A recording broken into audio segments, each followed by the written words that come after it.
Each of these readings that we read today are about remembering, memorializing an event, and taking it forward to the future generations to remember and memorialize.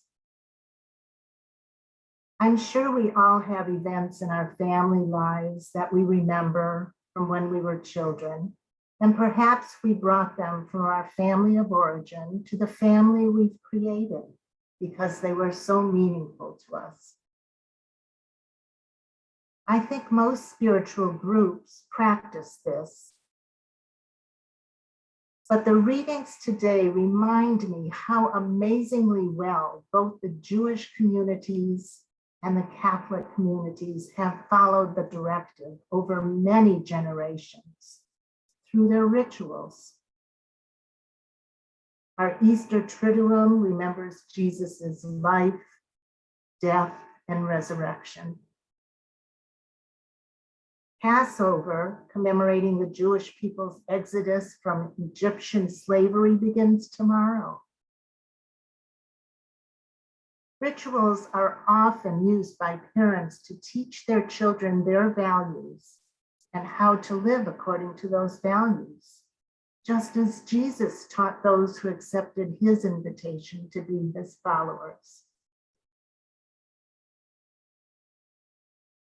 Parents usually have at least 18 years to do this. And we know, whether we're parents or not, that's not an easy task. Those beautiful babies, when they come into this world, are so innocent and dependent. And then, as is their developmental task, they start asserting their independence and testing those parents to see how far their rebellion can take them.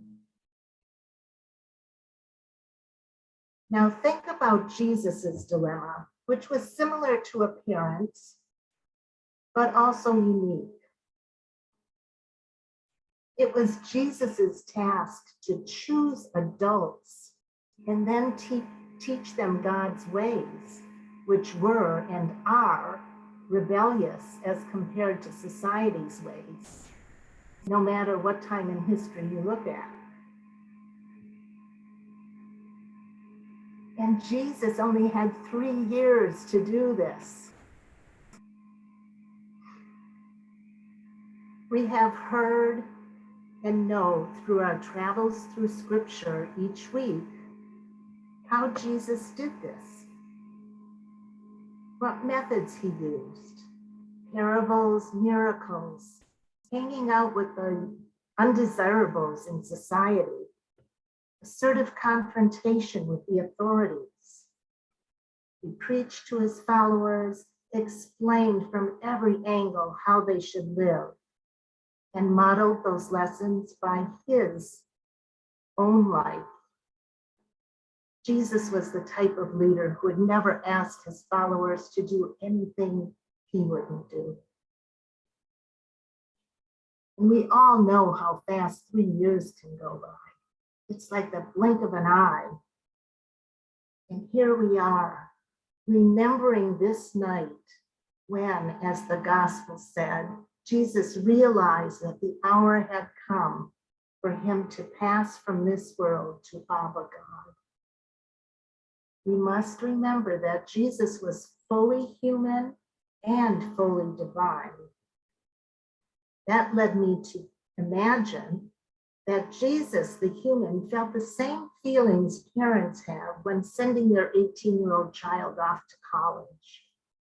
That questioning, did we do enough to teach him responsibility?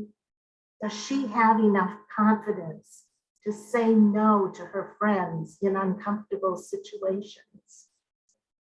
Jesus could have been thinking, this is my last chance to teach these wonderful followers not only how to live themselves, but how to teach others to live and to build communities of love, justice, and peace.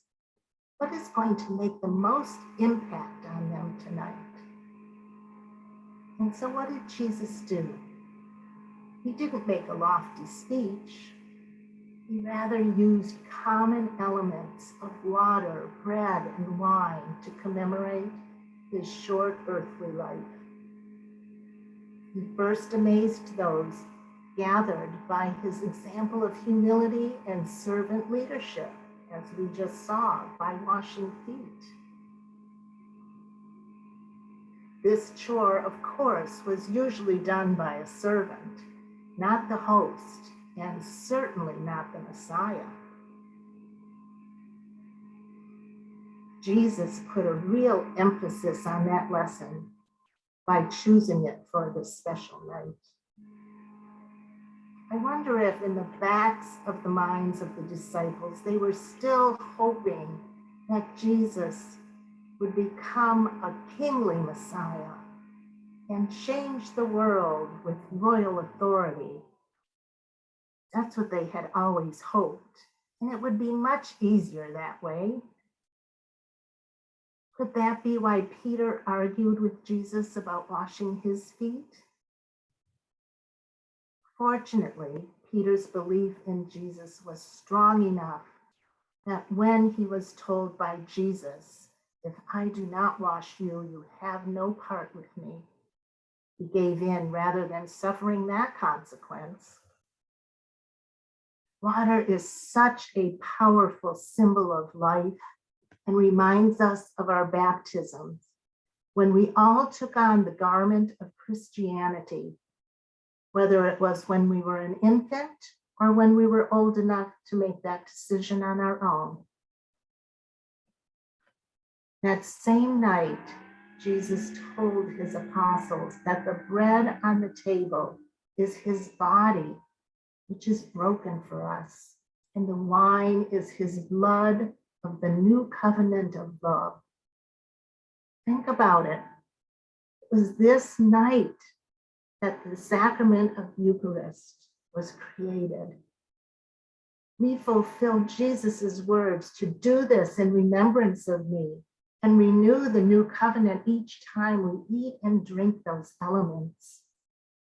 We proclaim Jesus's death until Christ comes, as Paul said to the Corinthians, which brings to mind the amazing parental love, the unconditional love of God. How could it not? There is no greater love.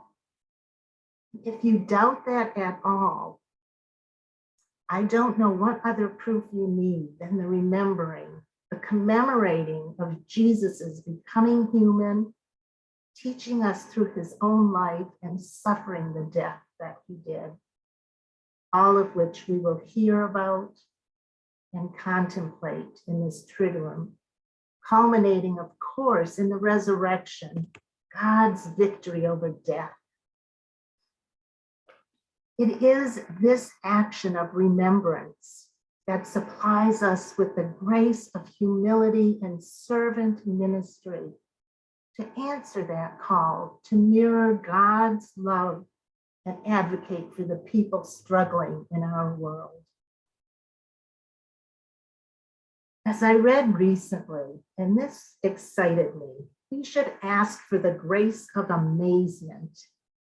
Spiritual life without amazement becomes drab and dreary. How can we talk about the joy of meeting Jesus unless we are daily astonished and amazed by that love? It brings us forgiveness and the possibility of new beginnings. When faith no longer gives us amazement, it grows dull. It becomes blind to the wonders of grace. It can no longer taste the bread of life or hear the word. It can no longer perceive the beauty of our siblings or the gift of creation. My word for this Holy Week has been amazement. I invite you to notice, as we learned at our retreat this past weekend, Notice the amazement many times as you go through your routine of daily life. Look for opportunities to serve, and you will find amazement. Love your family, and you will find amazement. Receive the Eucharist, and you will be amazed. You know it's there. God is constantly offering it to us, and that in itself is amazing. So I ask you now to share. There's so much in these readings and this night that I didn't even know where to begin. So please feel free to share something you heard or saw in the video that touched you, or anything I've said. And don't forget to unmute when you want to share.